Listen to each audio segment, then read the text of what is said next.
The presidential candidate for the United Democratic Alliance, UDA, made four allegations yesterday in his statement. One, that the government and its senior officials have mobilized to campaign for Azimio la Umoja, One Kenya Alliance presidential candidate. Two, that the national government administrative officers, especially chiefs and their assistants, are being mobilized to rig next week's general elections against the UDA presidential candidate through suppression of voter turnout and or buying or holding identification cards. Three, that the cabinet secretary and the principal secretary in the Ministry of Interior and Coordination of National Government and government administrative officers in the Rift Valley, and they actually named four of our officers, I'm going to talk about them, have been holding meetings illegally and planning to provoke ethnic conflict in that part of our country. And fourthly, that the government, through the Communication Authority of Kenya and the Kenya Power and Lighting Company, plans to interfere with the conduct of the general elections by disrupting the communication networks and the electricity supply.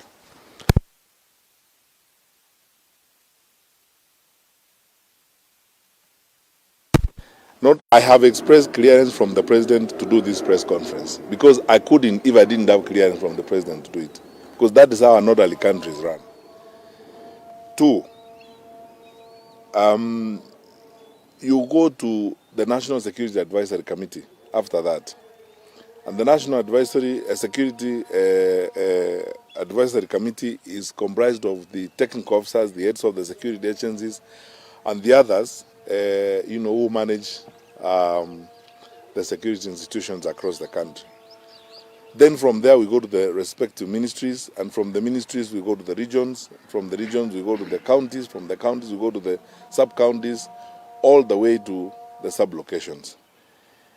Right from the sub-location, the assistant chief chairs the security committee at the sub-location level. The chief chairs the security committee at the location level, and all the way to the National Security Council. The security sector is a very regimented arrangement. You don't have the freedom and you have no capacity to work outside of it.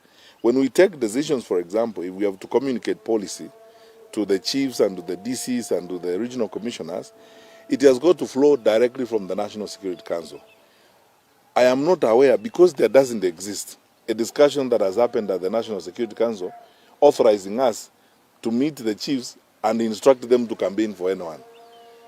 And if His Excellency the Deputy President has got evidence to that effect, he should provide it to the public, because that evidence would reside in the minutes of the National Security Council or in the agenda of the National Security Council, and then that communication will be translated in a memo by the head of the public service, who is a secretary to the council, which I have not seen.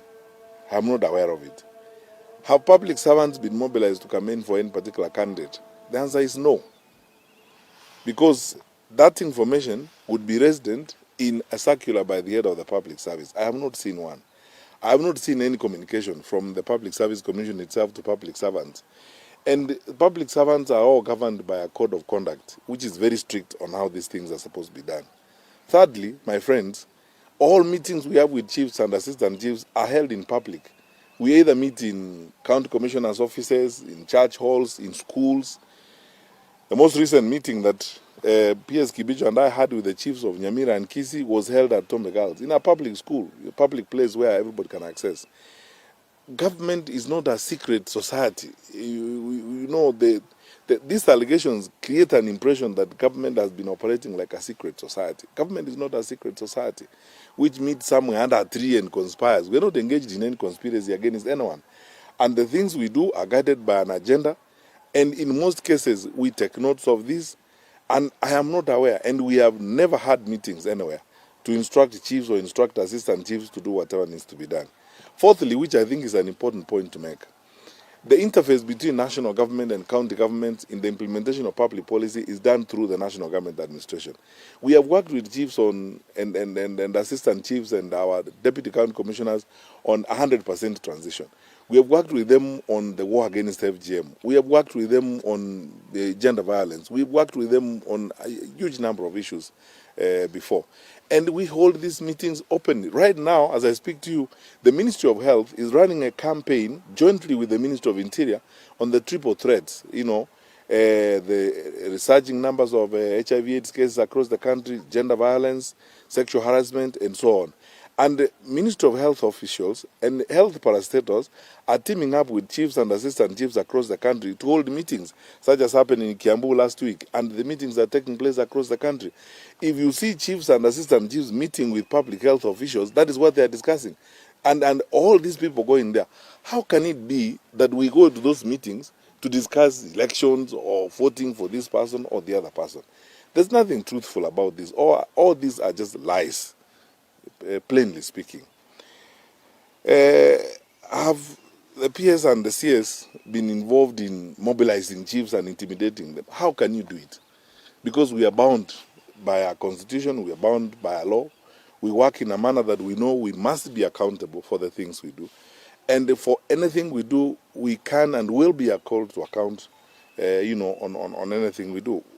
I am not aware, and actually I can speak authoritatively, that my peers and I have not engaged in these kinds of things. Every time we have had meetings, we sit down with these wonderful people to review security deployment, to do, planning for the country, to ensure that, our people are being sorted out and are being managed well across the country. I was in Molo the day before yesterday, where we had a large meeting looking at what are the issues that we have to deal with? Are we prepared? Are we ready? With all the 14 county commissioners and all the 14 county police commanders and the teams that form or comprise the Rift Valley. And we've done this the week before I was in Coast Province for the same reasons. We are not meeting to tell chiefs what to do. Finally, suffice it to say, chiefs are not children. They are not 12-year-olds to be guided and to be dictated upon.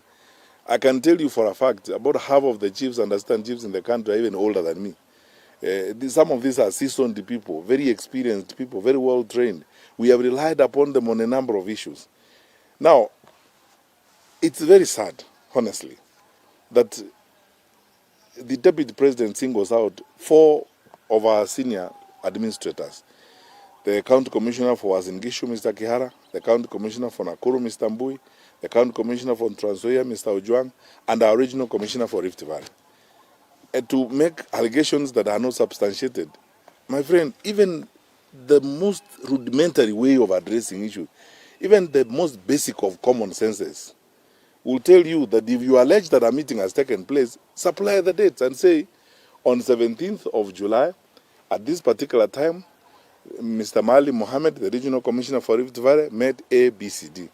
How can you, honestly, make claims like those against senior administrators, just sweeping claims that you cannot substantiate, you are not able to prove that these people are having night meetings, they are moving around and so on and so forth? It is unfortunate that is coming from a senior leader in the country. We know these officers, they work for us. We work with them. We have faith in these 4 officers. Our 47 county commissioners in the country, our 8 regional commissioners in the country are some of the senior-most officials in the national government administration. Some of them are very highly trained and experienced people. Mr. Malim, who's being insulted in this case and being accused falsely, is a decorated officer. Our new regional commissioner for Rift Valley, Mr. Mali Mohammed, is a decorated officer who has an impeccable record, and his file is there for everyone to see, who has served as county commissioner in more than 6 counties in the country. His performance has been rewarded even by the Public Service Commission. He has been named the Public Servant of the Year before, even before we ourselves started working with him. This is a decorated officer who is now being accused of doing illegal things. It is unfair that you would treat public officers in this kind of manner. And on that note, I want to say this to all my brothers and sisters in the National Government Administration and in the police service. At all ranks, from Assistant Chief to Regional Commissioner, from police constables to the Inspector General, you are the people who have held this country together during times of challenge such as this. Unfortunately, we cannot speak like them, like the politicians speak. So we don't have the licenses of language to insult people and say all manner of things. Let us mind our country. There's a country to manage. Ignore these things. Do not be discouraged and do not be heartbroken. Do not be disheartened. We will all be accused of all manner of things. I know that at a time like this during the campaign, nerves are raw, and people are now venting their frustrations, their bent up emotions and disappointments and so on are all now being vented, and the anger is being projected on public administrators. Let us carry on. Many of my senior colleagues, like the regional commissioners, Mr. Thuku is here, have done elections more than I have done.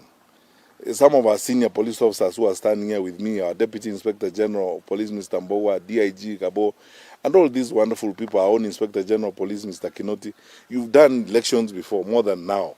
Let us just persevere, remain focused on the work that we have to do, and deliver for the country. That is the work we have at hand. And we cannot speak like those people. We don't have that license of lying, to the public and saying things we cannot justify.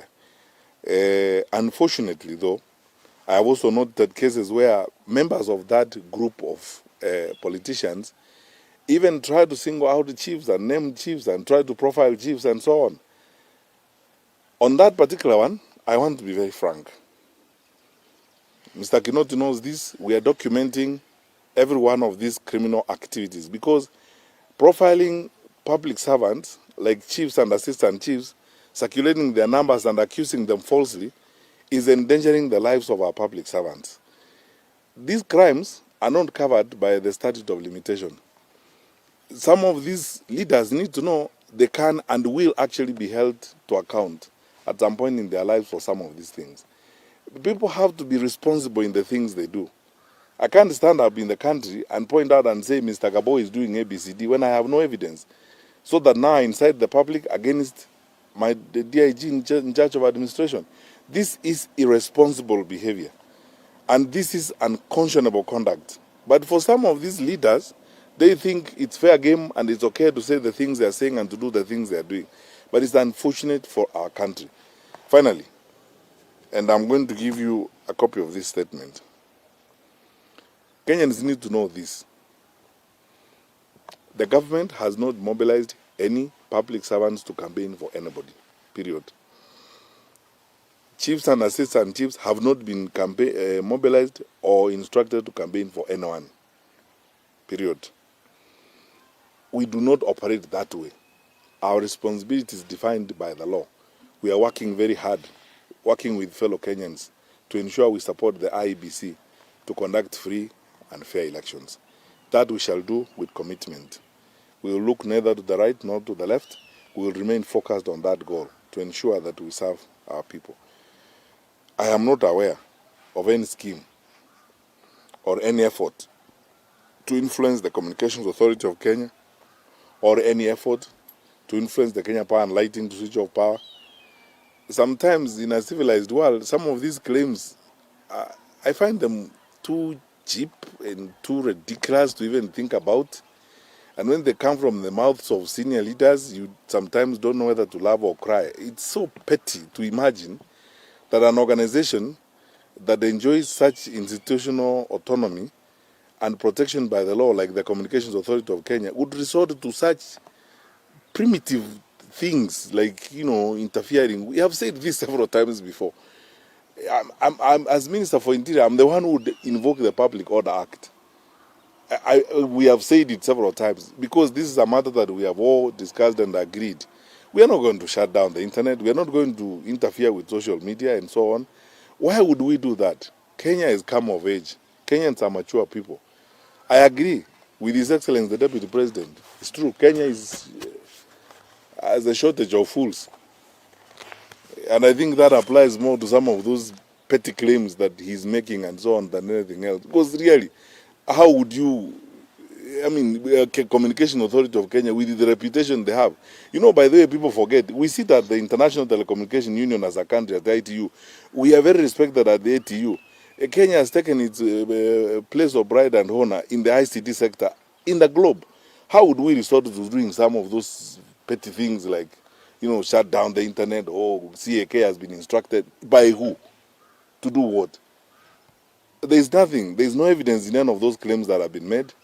And I think at best, and this is my conclusion, Kenyans should just ignore those things, treat them with the extreme contempt they deserve, and focus on the election day. Let us go, like law-abiding citizens, queue, vote, elect our leaders, and wait for what the IBC will tell us. Our democracy has come of age. This is a wonderful country, and God has been gracious to us. We will do our bit, as I believe every Kenyan is determined to do their bit to ensure we have a free and fair election. And ignore these bent-up frustrations that are being vented on security officials and chiefs and so on. We just are on the receiving end of some people's frustrations and disappointments and unnecessary anger, and so on. Thank you. I can take a few questions.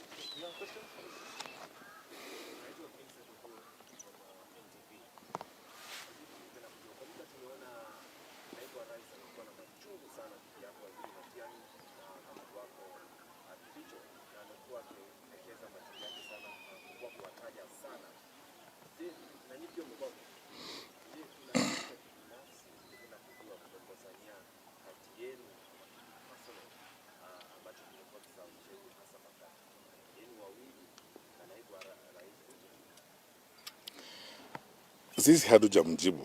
But you see, when you ask that question, it's two-way. Do we have a problem with His Excellency the Deputy President, or he has a problem with us? That is something we need to figure out. Kwa sababu, sometimes I ask this, and please allow me on this particular one, I'm going to break out of the edict of collective responsibility.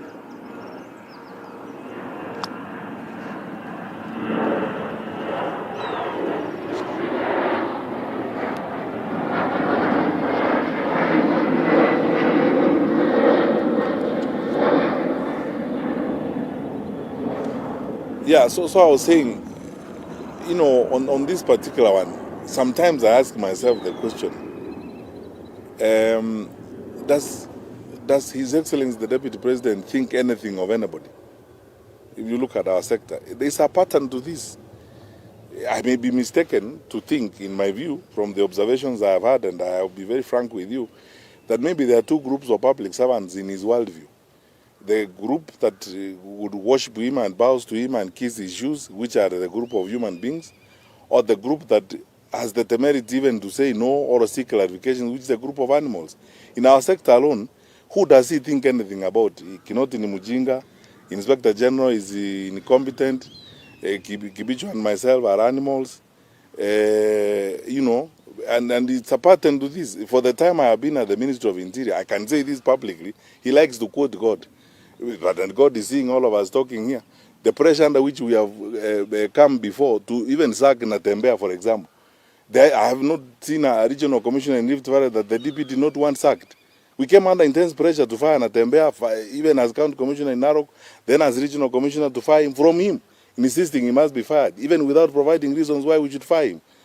I think sometimes, as I said, there is a pattern to this. Because if you look at the entirety of the security sector, the way we are standing here, if Kinoti ni mujinga, Inspector General is useless, and these are officers, our DCI is somebody who has been respected enough by his colleagues on the continent to be elected to the board of Interpol.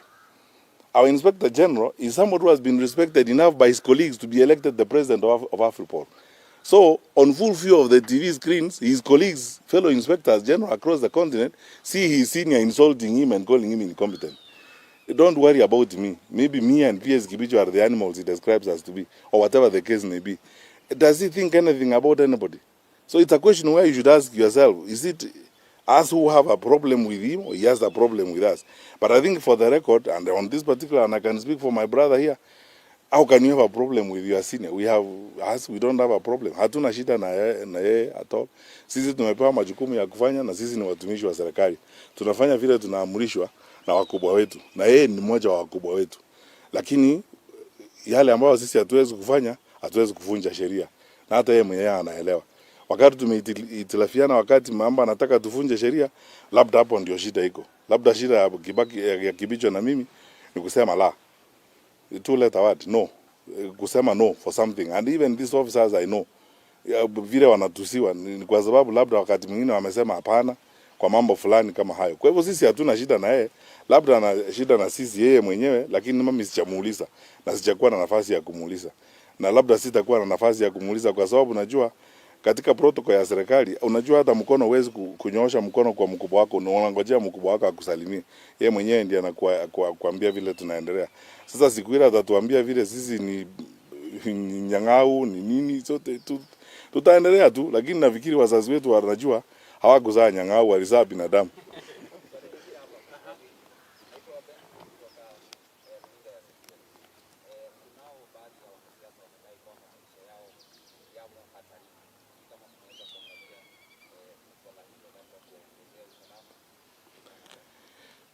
Can you give me an example of who has claimed their lives are in danger?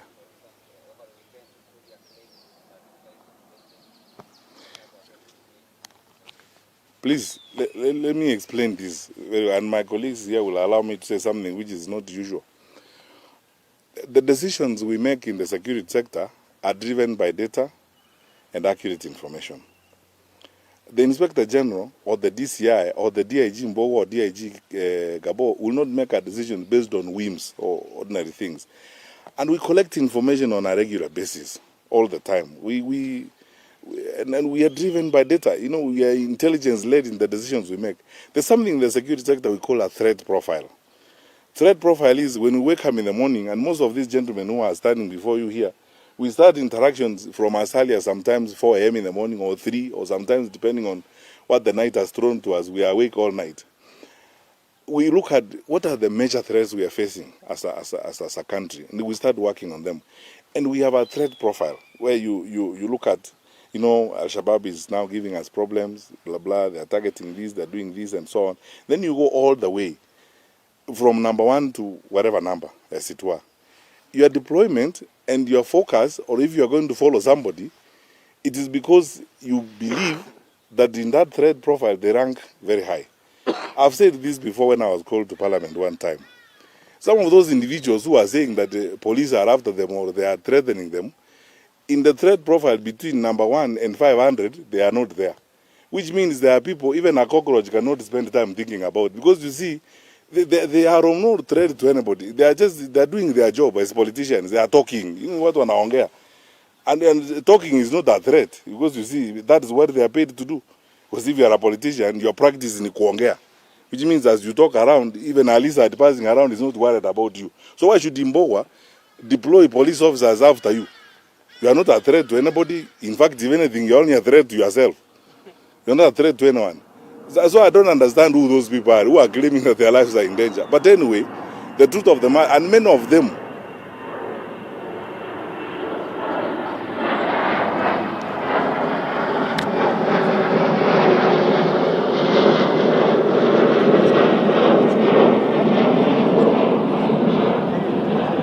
sorry about that. I hope we will finish before another plane. So those who are making those claims, some of these sympathy-seeking or sympathy-craving, publicity stunts about, oh, my life is in danger and so on, police are after me. And these gentlemen have better things to do. And as I told you, if they have to go to look at somebody, they look at the threat profile. Where do you feature? If between number 1 and 600, you don't feature, why would a senior police officer like, Tiombo spend time on you, honestly, and deploy police to look after you? You are not a threat to anybody. You are not a threat to.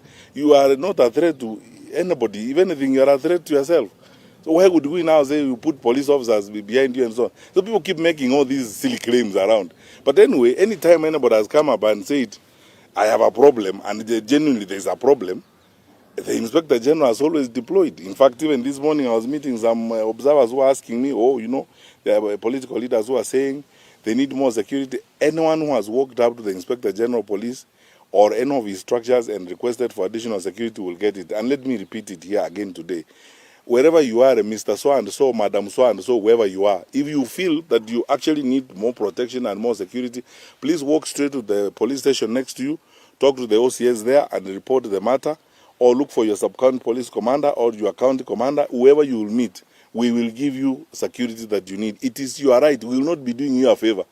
It is your right and it's our duty to make sure that you are safe. But these other claims that people are making, as I told you, when you look at the threat profile and you discover the person who's claiming that, oh, his life is in danger and we have deployed police vehicles to follow him around, you discover it's somebody who, as I've told you, even a cockroach will not bother to think about for a second time.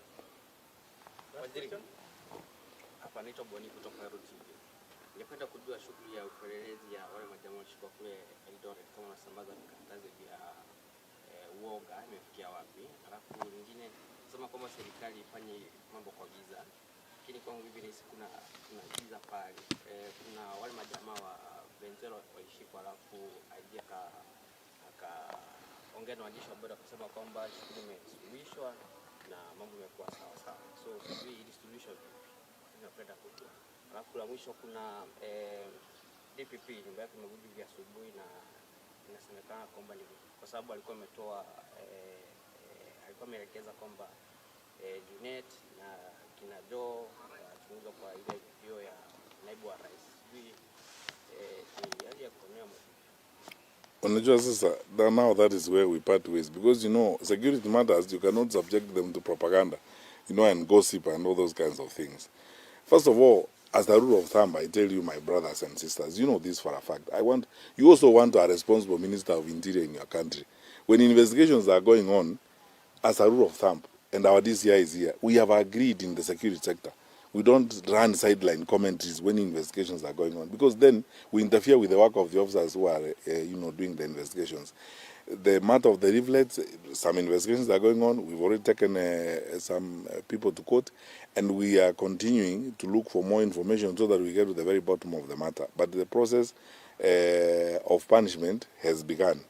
We will present the information we have, and our officers will present the information they have, and then the courts will decide who is right and who is wrong. And I don't want to comment more about that. On the matter of the Venezuelans, you know, these are two institutions, two independent institutions. You forget one thing. The Office of the Inspector General of Police under the law is an independent office, and the IEBC is an independent institution. The two institutions come together and look at an issue like the one of the consultants or people who have been hired to do the work they are doing. In their wisdom, they take a decision, and all the issues involved have been explained and sorted out. And they agree that we have now explained all the gray areas on this matter. We are on the same page. Let us move forward. And they decide responsibly, I believe as responsible people, that let us not engage in press commentaries that are going to affect the conduct of the general elections. Why would we want to go back to them again and tell them, okay, so what happened? How many cups of tea did you take during that meeting? Who said what, and so on? Let's trust our Inspector General Police. Let's trust Mr. Jebukati, the chairman of the IEBC, on the decision they took on that matter. I am satisfied myself when I was briefed by the decisions of the Inspector General of Police, and we are fine. And then he has briefed us on the conversations he had with the IBC on the matter. We are satisfied completely with how they resolved the matter, and we believe that is the responsible way of managing these affairs. Let us proceed now to another matter. On the issue of the house of the DPP, again, it applies to what I told you earlier. I don't want to make sideline commentaries now when a matter as sensitive as that has happened. Now, you already have jumped to conclusions before investigations are done. Now, my brother, if we go that way, we will hurt ourselves. Let us always be focused. When something has happened, we have competent officers, we have competent teams. They come up, they investigate the matter, wanachunguza, wanatafuta ukweli mahali huko. Kama kuna ushahidi wa kutosha, mambo fulani yamefanyika, wahusika wanapatikana, alafu wanapelekwa kotini. Tunataka kufuata sheria na tunataka kuishi kisheria vile tunatakiwa kuishi. Sawa sawa? Oh.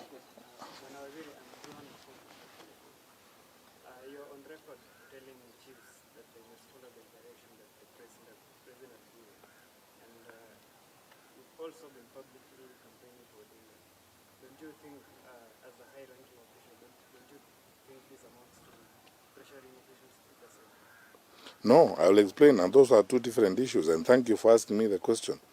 Number one, and I repeat it again, in a society of our kind, and all societies around the world, leadership is organized in the manner in which our leadership is organized.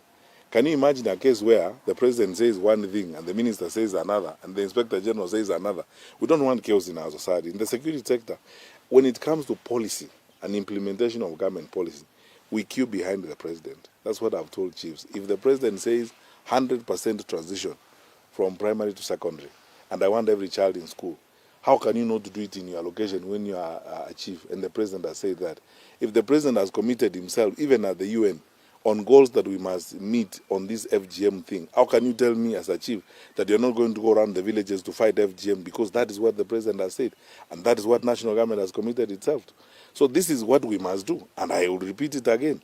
Now and any time in my life, even when I am not Minister for Interior, I would wish that the next Minister of Interior also lives that way, organizes the national government infrastructure to queue behind the president and national policy. That is how we manage the country. Because imagine a case where the president says, we are going to work with the Minister of Education to fight examination cheating. Then tomorrow the chiefs say, no, us, we are not going to do that kind of thing. What kind of country are you going to have? So that is what I meant when I tell chiefs, and I tell them even to this day, on national policy, and when the president takes a decision on the matter and the president spells out a position, I am the first to queue behind my president, and I'm followed by my colleagues. That is how it is going to be, and that is how it should be, for us to have an orderly environment. On the question of elections and campaigns, let's stop pretending about one thing. Even the judges of the High Court, the judges of the Court of Appeal, and the judges of the Supreme Court will vote. But the matters on which they are voting, some of them may come before them. There is a clear line between my inclination and my responsibility, my obligation and my inclination. All of us here, the way we are seated here, even my colleagues here, I don't know, some of them are Muslims, they go to the mosque on Friday, others are Catholics, they go to church on Sunday, others are Anglicans, they go to church on Sunday, others like me are Seventh-day Adventists, they go to church on Saturday. But when we come to work, we have our obligations.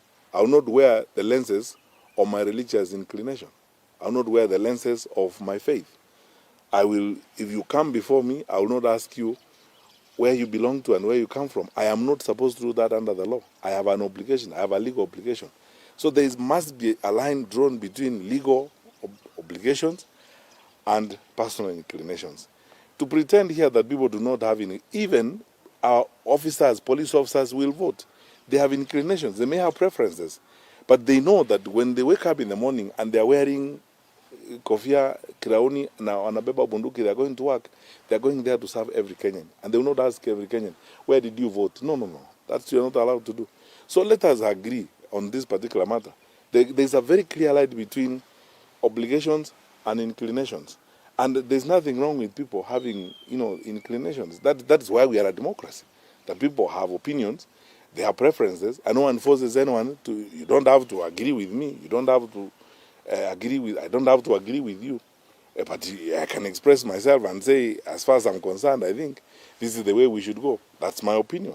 Even in the offices where we work, we have different opinions sometimes on issues.